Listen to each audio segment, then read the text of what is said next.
எங்களது யூடியூப் சேனலுடன் இணைந்திருக்கின்ற அனைத்து ஓய்வூதிய நலன் பெறுவோருக்கும் வணக்கம்.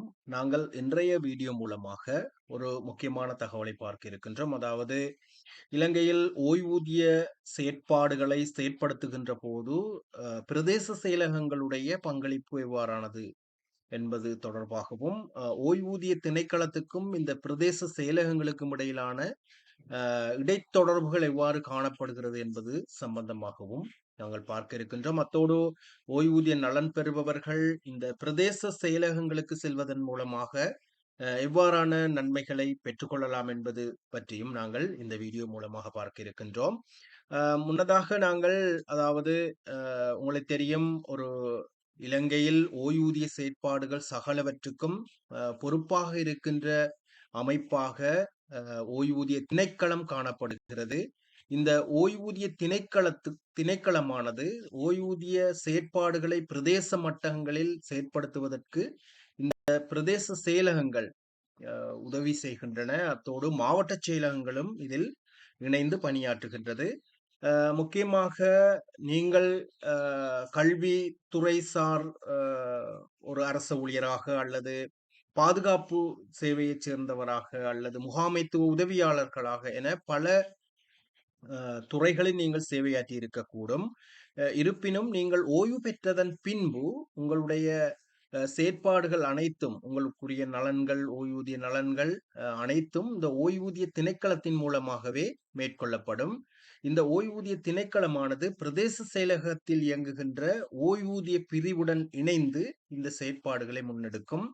இதன் அடிப்படையில் ஓய்வூதிய நலன் பெறுபவர்களுடைய உயிர்வாழ் சான்றிதழ் உட்பட அனைத்து செயற்பாடுகளையும் இந்த பிரதேச செயலகங்களே பிரதேச மட்டங்களில் மேற்கொள்கிறது. ஓய்வூதிய கணிப்பு, இப்போ உதாரணமாக ஒரு வரவு செலவு திட்டம் அமுல்படுத்தப்பட்டதன் பின்பு ஓய்வூதிய நலன்கள் அதிகரிக்கப்படுதல் அல்லது மறுசீரமைப்பு செயற்பாடுகளின் போது பொதுவாக வெளியிடப்படுகின்ற சர்க்குலர்ஸ் சுற்றறிக்கைகள் பிரதேச செயலகங்களுக்கு அனுப்பப்பட்டு, அத்தோடு மாவட்ட செயலகங்களுக்கும் அனுப்பப்பட்டு, அதற்குரிய கோவைகளில் காணப்படுகின்ற கணிப்புகள் அனைத்தும் இந்த பிரதேச செயலகங்கள், அதாவது ஓய்வூதிய திணைக்களத்தினுடைய வழிகாட்டலில் பிரதேச செயலகங்களில் அதற்கான கணிப்புகள் மேற்கொள்ளப்பட்டு ஓய்வூதிய திணைக்களத்தினுடைய அனுமதிக்காக அனுப்பப்பட்டு அவை நடைமுறைப்படுத்தப்பட்டு வருகின்றன.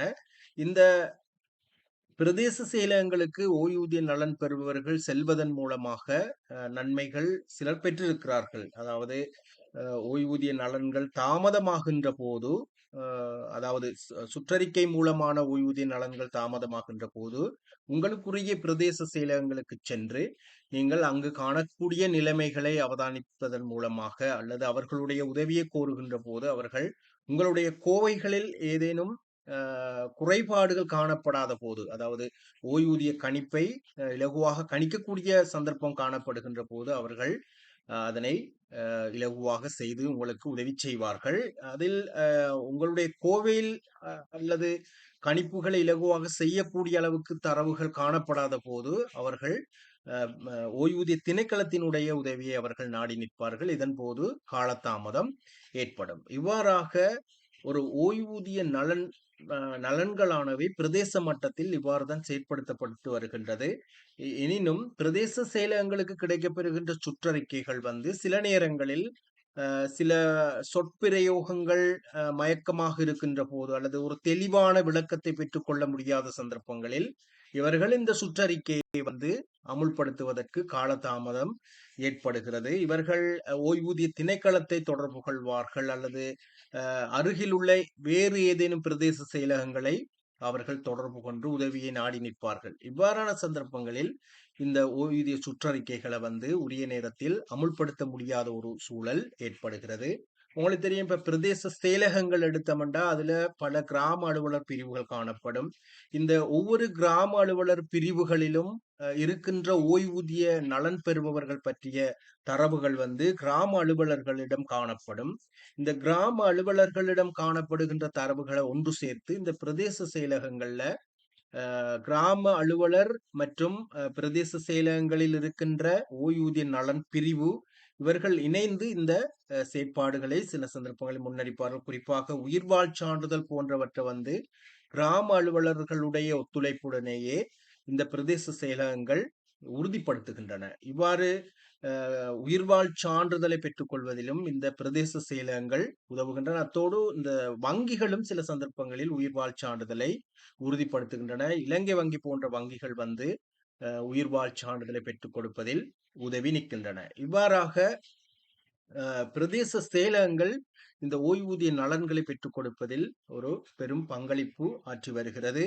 எனினும் இலங்கையை பொறுத்தவரையில் ஓய்வூதிய நலன்கள் உரிய, அதாவது நாட்டில் நிலவக்கூடிய பொருளாதார நிலைமைகளுக்கு அமைவாக அவை உரிய முறையில் மீளமைப்பு செய்யப்பட்டு ஓய்வூதிய நலன்கள் வழங்கப்படுவதில்லை என்ற ஒரு சூழல் காணப்பட்டு வருகின்ற சூழ்நிலையில் கிடைக்கப்பெறுகின்ற நலன்கள், அதாவது வரவு செலவு திட்டத்தின் அடிப்படையில் மிக சிறிய அளவிலேயே சில ஓய்வூதிய நலன் பெறுபவருக்கு ஓய்வூதிய அதிகரிப்பு கிடைத்திருக்கிறது. இந்த ஓய்வூதிய அதிகரிப்புகளும் உரிய நேரத்தில் கிடைக்கப்பெறாத சந்தர்ப்பங்கள் காணப்படுகின்றன. இது இவ்வாறு உரிய நேரத்தில் கிடைக்கப்பெறாத சந்தர்ப்பங்களுக்கு, சூழ்நிலைகளுக்கு இந்த பிரதேச செயலகங்களும் பெரும் பங்காற்றுகின்றன என்பதை இந்த வீடியோ மூலமாக நீங்கள் அறிந்திருப்பீர்கள். எனவே ஓய்வூதிய நலன் பெறுபவர்களே, நீங்கள் சேவையாற்றிய, அதாவது எடுகேஷன் ஆபீஸா இருக்கட்டும் அல்லது ஏதேனும் காரியாலயங்களா இருக்கட்டும், நீங்கள் உங்களுடைய கோவைகள் வந்து பென்ஷன் பெற்ற பின்பு உங்களுடைய கோவைகள் வந்து ஓய்வூதிய திணைக்களத்துக்கு அனுப்பப்பட்டுவிடும். எனவே இந்த ஓய்வூதிய அதிகரிப்புகள் சம்பந்தமாக, நீங்க ஓய்வு பெற்றதன் பின்பு ஓய்வூதிய அதிகரிப்புகள் சம்பந்தமாக நீங்கள் முன்பு சேவையாற்றிய நிறுவனங்களுக்கு செல்வதில் எந்த பயனும் இல்லை என்பதையும், நீங்கள் பிரதேச செயலகங்கள் ஊடாகவே இந்த நலன்களை வந்து பெற்றுக்கொள்ள முடியும் என்பதையும், பெரிய அளவிலான பிரச்சனைகள் உங்களுடைய கோவையில் காணப்படுகின்ற போது நீங்கள் பிரதேச செயலகங்களுக்கு செல்வதில் பலன் இல்லை என்பதோடு, நீங்கள் ஓய்வூதிய திணைக்களத்தை நேரடியாக தொடர்பு கொள்வதன் மூலமே அவற்றை தீர்த்து கொள்ள கூடியதாக இருக்கும் என்ற ஒரு தகவலையும் வழங்கி, இந்த பயனுள்ள தகவலை உங்களுடைய நண்பர் உறவினர்களுடன் ஷேர் செய்து கொள்ளுங்கள். அத்தோடு எங்களுடைய யூடியூப் சேனலுடன் தொடர்ச்சியாக இணைந்திருங்கள். நாங்கள் அவ்வப்போது ஓய்வூதிய நலன் பெறுபவர்களுக்கு தேவையான பல தகவல்களை தொடர்ச்சியாக வழங்கி வருகின்றோம். மீண்டும் இதே போல ஒரு பயனுள்ள தகவலில் உங்களை நான் சந்திக்கின்றேன். நன்றி, வணக்கம்.